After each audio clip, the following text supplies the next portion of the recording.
Ouça agora a minissérie Nosso Lar, uma iniciativa do radialista e jornalista Paiva Neto. Os direitos autorais da obra literária de André Luiz, psicografada por Francisco Cândido Xavier, pertencem à Federação Espírita Brasileira, que gentilmente autorizou a sua radiofonização.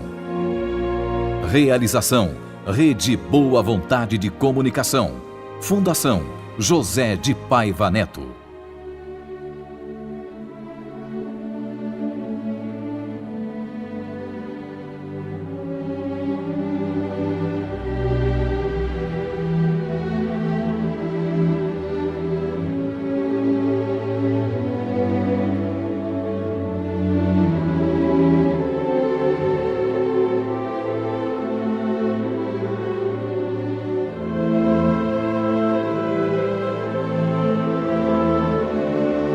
O peso da verdade emudeceu a mulher. Dona Idalina só fazia chorar e esconder o rosto entre as mãos trêmulas. Quanto a mim, uma sensação de profundo arrependimento me sugeria desistir da audiência com o ministro, renunciar às minhas pretensões, voltar correndo ao meu quarto no hospital e lá ficar quieto. Mas era tarde para isso. Mesmo tremendo e com o coração descompassado, nada me restava senão esperar pela minha vez.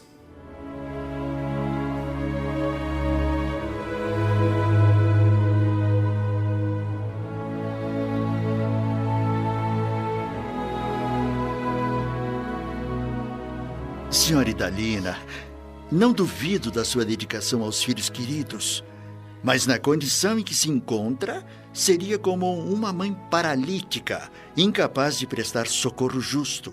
Qualquer um de nós, para alcançar a alegria de auxiliar os amados, precisa da interferência de muitos outros a quem tenhamos ajudado por nossa vez. E se minha irmã nada acumulou de seu para dar, só pode contar com a contribuição amorosa dos outros. Mas como receber a colaboração desses outros se a senhora ainda não semeou nem ao menos um pouco de simpatia? Hã? O camponês que cultiva a terra tem a gratidão dos que saboreiam os frutos. O operário que entende o chefe exigente e executa suas determinações é o sustentáculo do lar em que o Senhor o colocou. O servidor que obedece e constrói, conquista superiores e companheiros. Ninguém poderá ser útil aos que ama se não trouxer no coração a nobreza de saber servir. O trabalho e a humildade são as duas margens do caminho do auxílio. Para ajudarmos alguém, precisamos de irmãos que se façam cooperadores, amigos. Mesmo com o coração ferido e diante das mais pesadas dificuldades, cada qual deve saber que o serviço útil pertence, acima de tudo, ao doador universal. Volte agora aos campos de repouso, onde se abrigou ultimamente, e reflita. Voltaremos ao assunto mais tarde, com toda a atenção, senhora Idalina.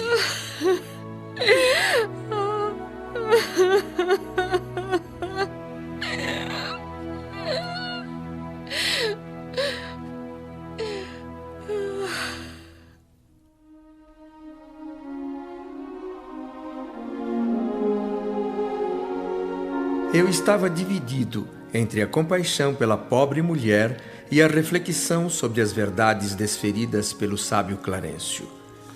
Mas isso era menos importante naquele momento do que a invencível sensação de timidez e insegurança que se apossou de mim.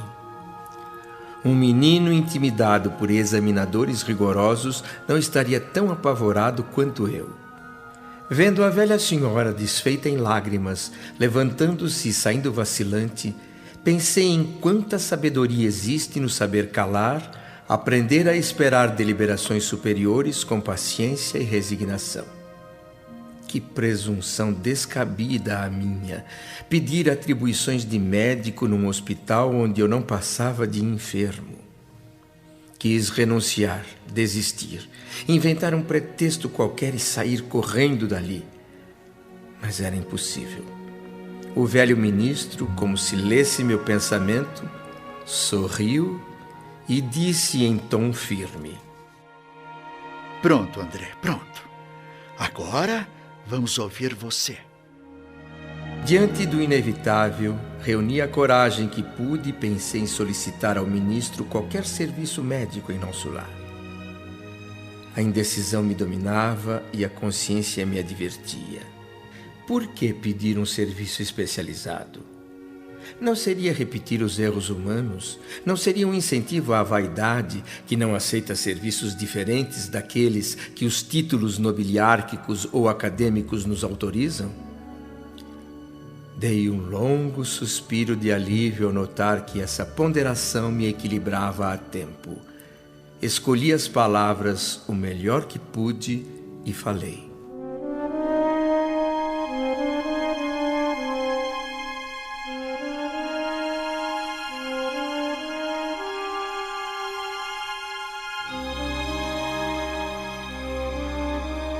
Senhor ministro, tomei a liberdade de vir até aqui rogar seus bons ofícios para que me reintegre no trabalho.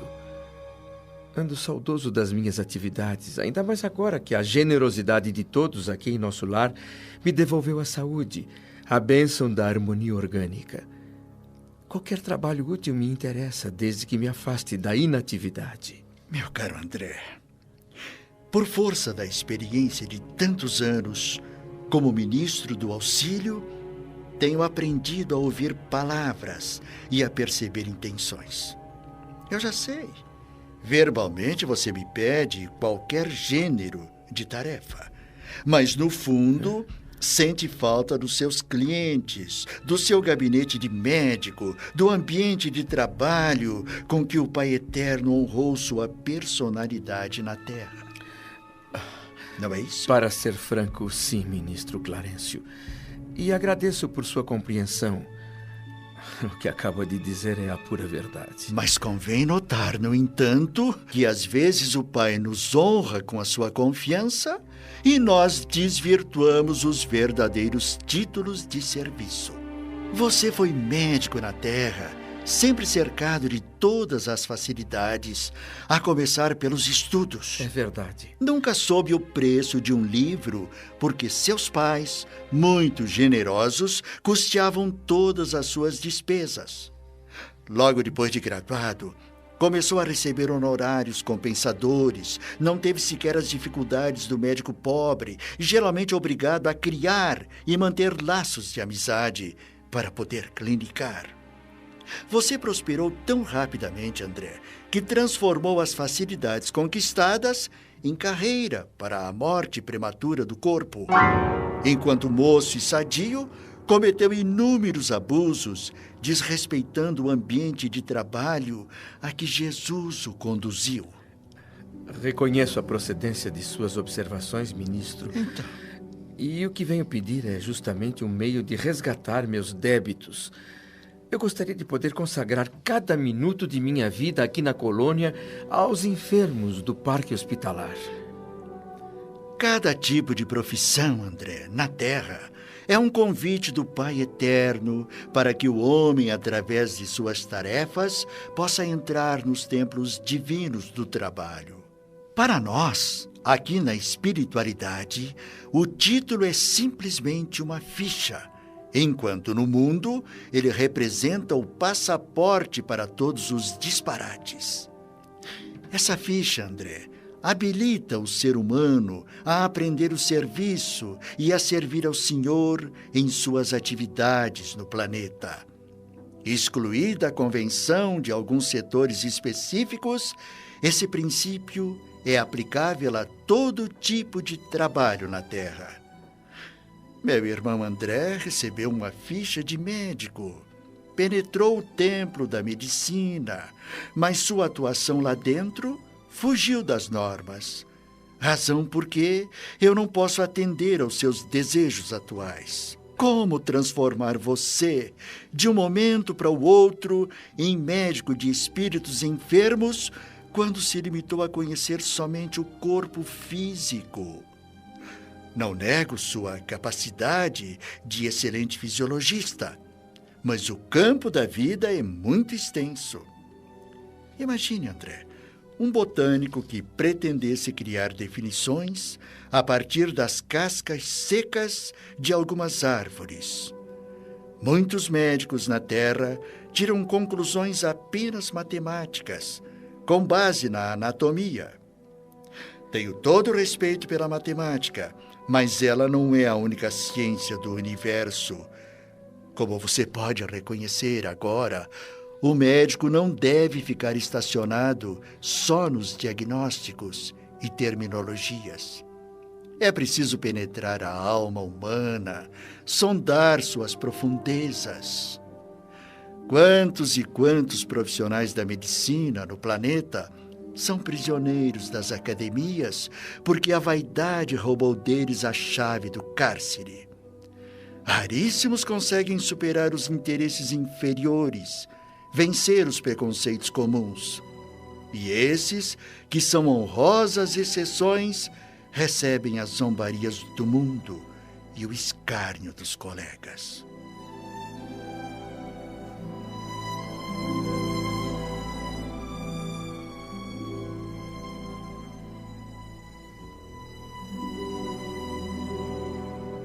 Fiquei parado, assombrado com tantas verdades em estado bruto atiradas em meu rosto e sem que eu tivesse um único argumento para contestar.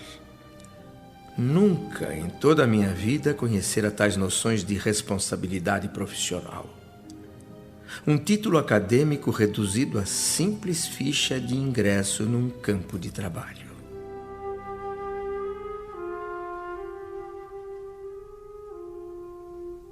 Como vê, meu caro amigo, você não se preparou convenientemente para os nossos serviços aqui. Compreendo a lição, meu generoso benfeitor. E só posso me curvar diante de tantas evidências. Eu quero me submeter a qualquer trabalho, mas a qualquer trabalho mesmo nesta colônia de realização e paz. Mas eu não possuo só verdades amargas, André.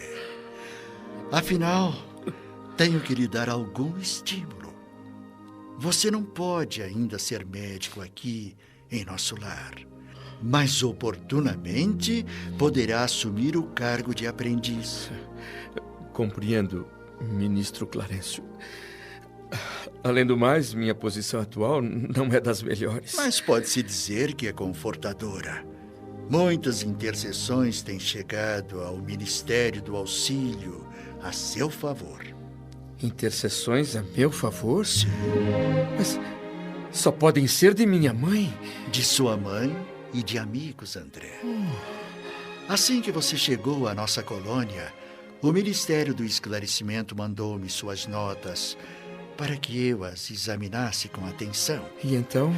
Vi nelas muita imprevidência, abusos e reflexões, mas também algumas informações favoráveis. Por exemplo, sim, nos seus 15 anos de clínica, você deu receitas gratuitamente a mais de 6.000 necessitados.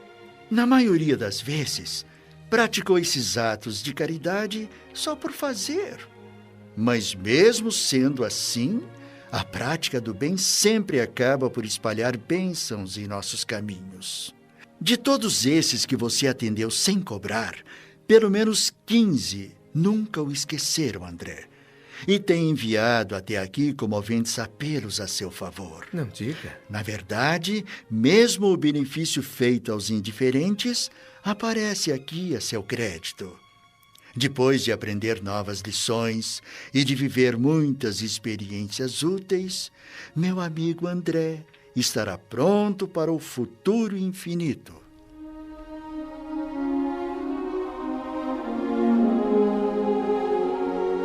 Pela primeira vez, chorei de alegria em nosso lar. Ninguém na terra poderia entender o estado de felicidade que tomava conta de todo o meu ser naquele momento. Sem encontrar nenhuma palavra que pudesse traduzir o que eu sentia, optei por calar o coração no mais completo silêncio. Não sei por quantas horas fiquei ali, refletindo.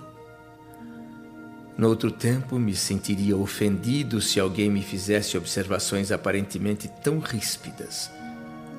Mas, naquelas circunstâncias, lembrava meus erros antigos e sentia uma espécie de conforto. Reconhecia agora que a existência humana, em hipótese alguma, poderia ser vista como uma brincadeira. A encarnação na Terra surgia diante dos meus olhos, evidenciando grandezas até então ignoradas. Entendia perplexo que o corpo físico obrigava o espírito a uma profunda sonolência. Levando em conta as oportunidades perdidas, eu admitia não merecer a hospitalidade de nosso lar. Clarencio tinha dobradas razões para me falar com aquela franqueza. Passei os dias seguintes entregue a esses pensamentos sobre a vida. Sentia no íntimo grande ansiedade de rever o lar terrestre, mas não me atrevia a pedir novas concessões. Todos os meus benfeitores da colônia eram muito generosos. Até adivinhavam meus pensamentos, e se até ali não haviam espontaneamente concedido a realização desse meu desejo, é que por alguma razão não seria oportuno. Assim, permanecia calado, resignado e triste. Numa das vezes em que eu estava nessa fase de recolhimento inexprimível, em que o homem é chamado para dentro de si mesmo pela consciência, meu amigo Lísias entrou em meu apartamento com os olhos brilhantes de felicidade, falando alto, vibrante. André, adivinhe quem chegou à sua procura. Minha mãe! Filho, meu filho, meu querido filho.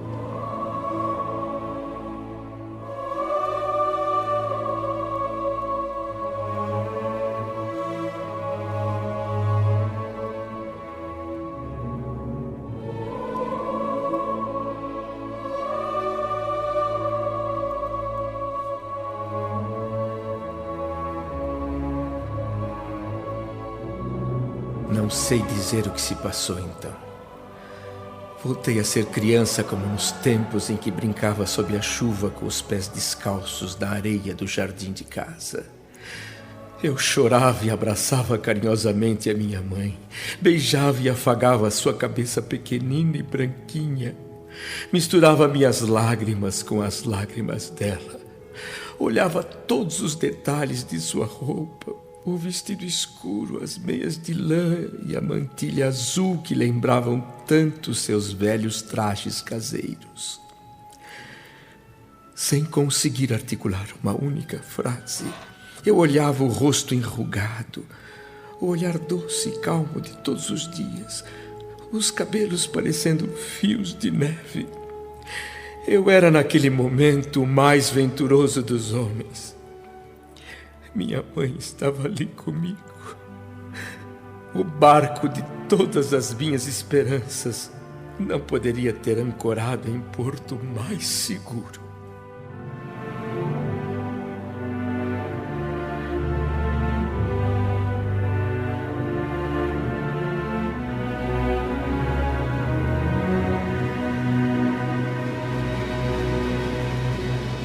Não fique assim tão emocionado, meu filho. A alegria também, quando é demais, costuma castigar o nosso coração. Além disso, você ainda está fraco. Não deve desperdiçar energias. Mãe, Filho. posso apoiar a minha cabeça no seu colo? Oh, sempre, meu filho, sempre. Que longo tempo de separação. Mas às vezes a providência separa temporariamente os corações para que nós possamos aprender o significado do amor divino. Este momento é uma dádiva tão grande que nunca poderemos agradecer a Deus. Sabe, mãe, desde que eu cheguei aqui em nosso lar, só tenho recebido amor. Amor que, na verdade, não mereço. Sei tudo que o ministro Clarencio disse a você, André. Clarencio é um espírito sensível, generoso e de grande sabedoria. Fez com que eu voltasse os olhos para o passado a fim de avaliar os meus erros e compreender o verdadeiro sentido da vida. Não tenho como negar uma só palavra de tudo o que ele disse, mas, por outro lado, como não levar em conta o fato de que, enquanto da Terra, vivemos com o espírito embotado, limitado pelos nossos pobres sentidos? Filho. Por que essa ignorância compulsória me impediu a vida inteira de conhecer a realidade que só agora me atiram no rosto? Gozei a vida, é verdade, mas também sofri, e muito. Não só por mim, mas pelos entes queridos que iria deixar na terra quando senti a proximidade do fim. Na fase terminal da doença, as dores eram insuportáveis. De certa forma, eu paguei um preço bem alto pela felicidade vivida antes. Clarencio e Lísias me pedem que renuncie às lamentações. Sim. Mas aqui, diante da senhora, minha mãe, tão amorosa, tão carinhosa, minhas velhas feridas vão se reabrindo. E em vez de carregar a senhora nos braços, como tantas vezes eu fiz lá na terra durante a sua doença, eu fico aqui chorando angustiado, repetindo os mesmos erros, fazendo de minha mãezinha o repositório das minhas queixas e males sem fim. Filho. Oh, Deus meu! Quando é que os filhos no planeta Terra vão entender que suas mães não são escravas à disposição dos seus caprichos e exigências? Meu filho, não se queixe, não chore. O seu pranto me traz de volta os sentimentos humanos. Minha alma se sente tentada a retroceder. Tenho consciência de que, como mãe terrestre, nem sempre consegui dar a você uma boa orientação. Por isso, agora eu também trabalho muito, meu filho, reajustando meu coração. Como eu queria, neste encontro, dar razão aos seus lamentos, colocar você num trono como o melhor filho do universo. Mas não posso, André. A vida me ensina hoje novas lições. Uma atitude assim de minha parte seria perdoável se estivéssemos em plena terra. Aqui, porém, devemos atender, antes de tudo, ao Senhor. Não é você o único filho desencarnado a reparar os próprios erros. Nem sou eu a única mãe desencarnada sentindo-se distante dos entes amados. Nossa dor, André, não nos edifica pelos prantos que vertemos ou pelas feridas que sangram em nós, mas pela porta de luz que nos oferece ao Espírito, a fim de sermos mais compreensivos e mais humanos. Filho querido, minha visita não será longa. Melhor aproveitar estes minutos rápidos, falando de amor e de esperança infinita, não de sombras e lamentações.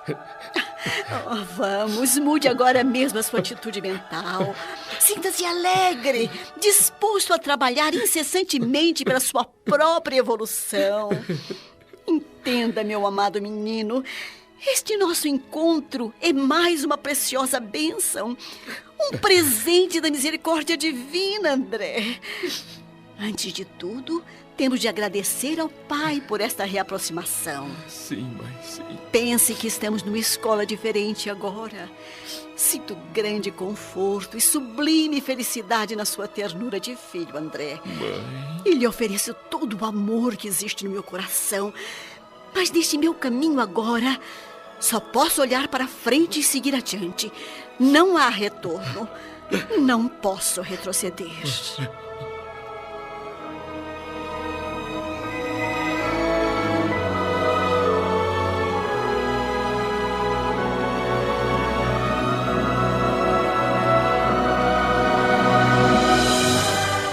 A presença da minha mãe ali, ainda que por alguns minutos, foi para mim a realização do mais belo sonho que eu poderia sonhar. O monstro das imperfeições acumuladas em mim durante séculos, em numerosas vidas materiais, já não era tão assustador. Aquelas palavras benditas me despertaram. Fluidos vigorosos partiam do olhar terno e profundamente amoroso daquela velhinha. O mesmo olhar que muitos anos antes me contemplara no berço. Atingido em cheio, o meu coração experimentou uma felicidade que eu nunca imaginei existir. Ela ficou um tempo em silêncio. Depois sorriu enquanto eu a beijava na fronte.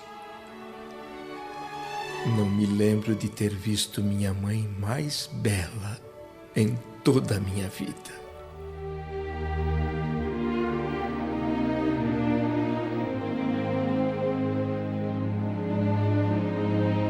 Minissérie Nosso Lar. Uma iniciativa do radialista e jornalista Paiva Neto. Os direitos autorais da obra literária de André Luiz, psicografada por Francisco Cândido Xavier, pertencem à Federação Espírita Brasileira, que gentilmente autorizou a sua radiofonização. Realização: Rede Boa Vontade de Comunicação. Fundação José de Paiva Neto.